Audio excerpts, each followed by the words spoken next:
Welcome back, friends. We are Taylor, Kristen, and Little Man Baker, set on a journey to find our forever homestead. Watch along as we travel parts of the country, embracing a simpler life and following wherever God may lead.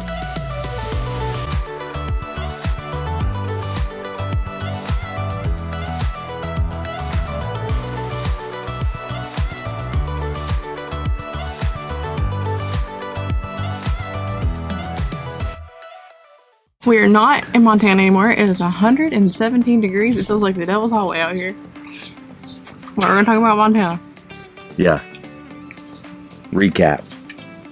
We decided to take the left side approach into the Rocky Mountains through Billings, through Bozeman, through Missoula, and then up past the lake in Kalispell versus just going Billings north and down and in.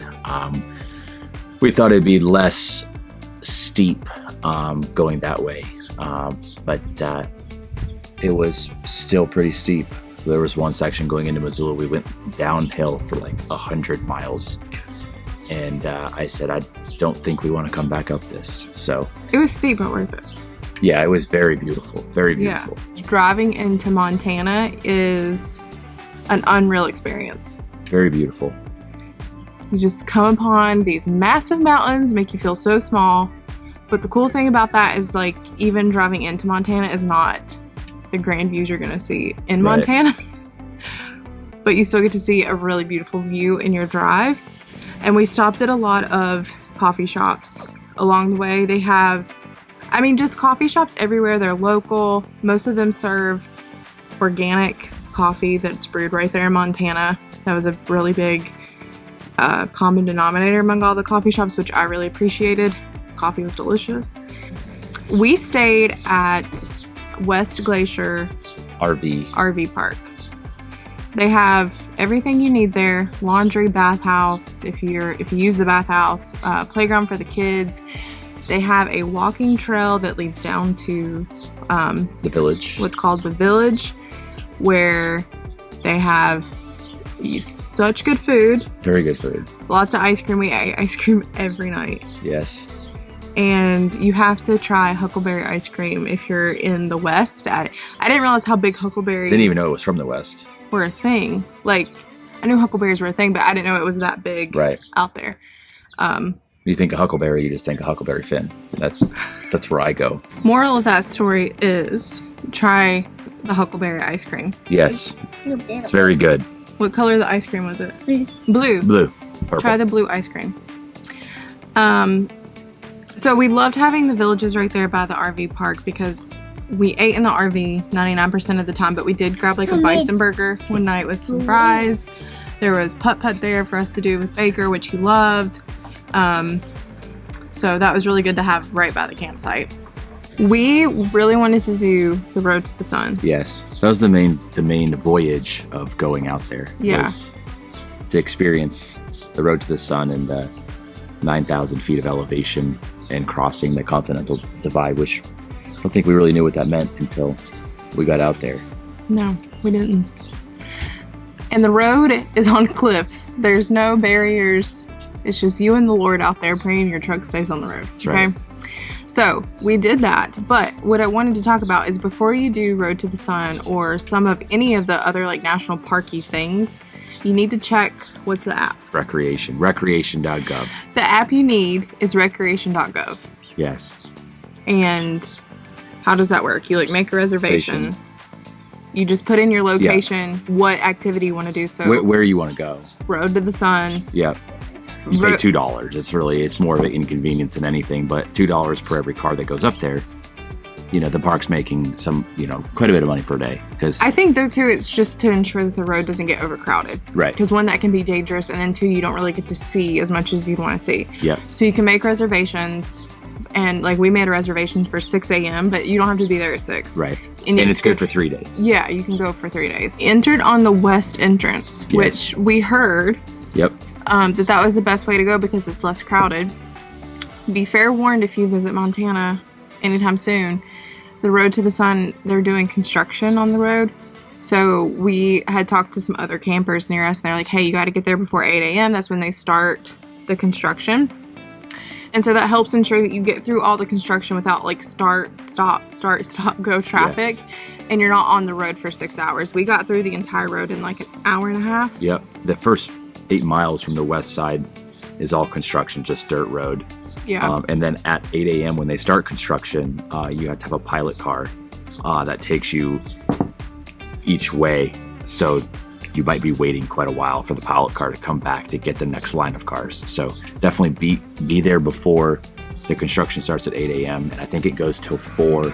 But then after that, I think the park starts. I don't think they take people in after 6. So yeah, just kind of plan your day. Plan to do that as just one day, and then if you get up early and go, you can go to Mini Glacier the same day while you're over on the east side. Yeah. So we did Road to the Sun. Yep. We drove towards the east side of the park.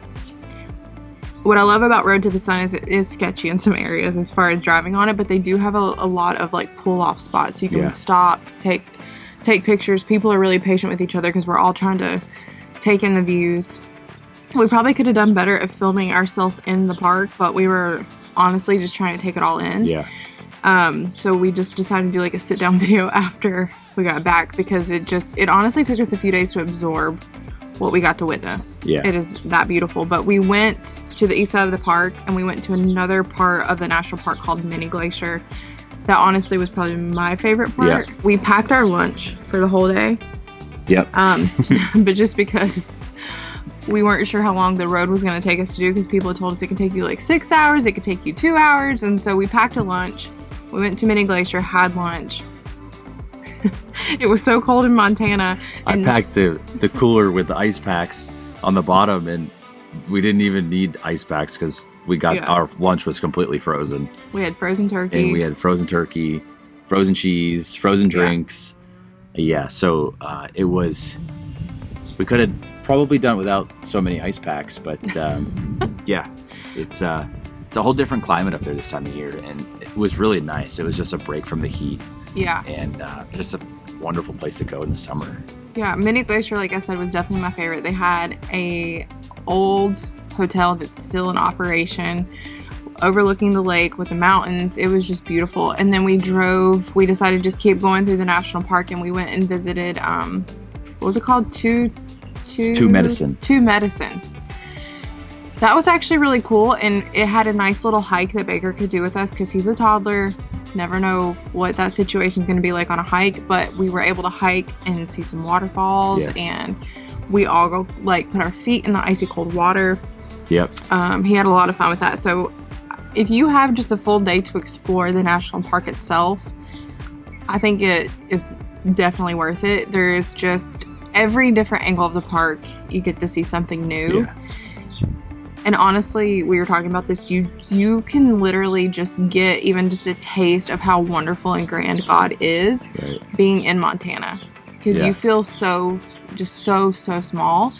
And when we think of big things, we think of things that are big. But when you physically set your eyes on things that are so big and so beautiful, you only can imagine how grand and how beautiful God in heaven really are. And, you know, it's just...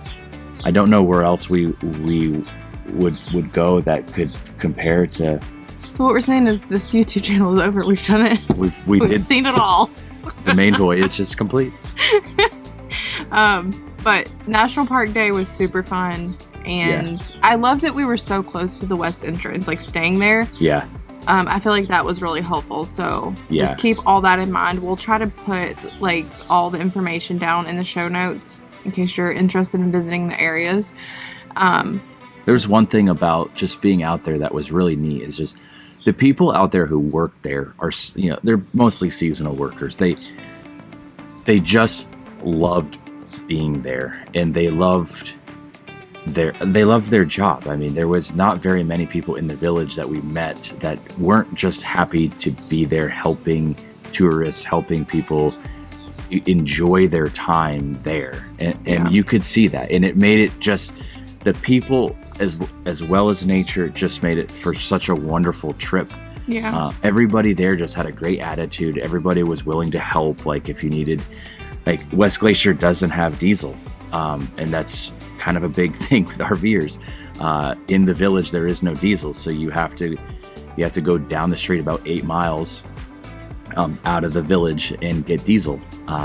Or if you go through the park on the east side on the road to the sun, there's a diesel at that. What do you want to call it? Tourist stop. Yeah, it's like a welcome center. Yeah, welcome center to the park. Yeah. So there's diesel there. So, some of those type of things are very, very helpful to know. We just didn't want to. We had about a quarter of a tank, and I just didn't want to do Road to the Sun with a quarter tank, not knowing what we were going to get ourselves into. So definitely prepare yourself. Make sure your vehicle is in good working order before you go up Road to the Sun. And one note that if you do hear a sound in your car, like it's really squeaking after you do Road to the Sun, you probably have rocks in your brakes. The amount of people the amount of people that we helped understand what the squeaking noise was. They thought their car was breaking down. Yes, and they just stopped in the middle of the road. And they had just gone through all the construction, and I guess they've never driven on dirt roads before. So, but yes, keep on moving. That's tip number 1. Yeah. So National Park Day was amazing, and then the next day, which was our last day, Taylor's had on his bucket list to do lifetime bucket list to whitewater raft in the west, I guess. In the water. Our water temperature was 47 degrees. So we had booties, wetsuits, fleece jackets, and a splash guard that we had to wear. But it was a wonderful time. Air temperature was about 50 degrees. So it was a good time. And when that water hit you, you definitely you knew you were awake. But Baker and I, he kind of told us the time he was going to be getting done. And based on the route, I was really proud of myself because I figured out where they might land, and I was correct. So we got to go to like the little beach where they were going to be coming in, and Baker was cheering for Taylor as he was coming in. So it was really cool to watch, but I'm glad you got to do that. Yes, it was a lot of fun. And our guide, he was phenomenal too, who took us. There's 8 of us in the boat, and there was 4 boats. So that was with Glacier Rafting Company, I believe. Yes, right there in the village. So it was just nice because we could walk there, do the rafting, and then it literally dropped you back off at the village. And that's where we got out of the boat and went up to the store and got undressed. And Kristen was there to pick me up, and went back to the house and showered, tried to get warm. So yeah. So in summary, Montana was fabulous. There are some places you don't want to visit. It is, there are some towns the locals told us not to stop in. It's just not the safest. Yes. So when you're there, just ask questions. Don't be afraid to be like, hey, is this part okay to go to? Because, of course, if you're not from there, you don't really know. So that's what the other thing I loved about all of the people that were working there, where they were just so helpful with information and kind of guiding where to go and where not to go. So that was really helpful. Yep. And honestly, we just had the best time. So we will try to get better at filming while we're actually at places. We got some good footage, so you guys can see that throughout this video. But all the details will be down below in the show notes. But don't forget to subscribe, like this video, like the channel, turn on the notifications so you know when we post a video. And we just can't thank y'all enough for being here and following this journey that God has us on. Yes. And yeah. I think that's a wrap. That's a wrap on Montana.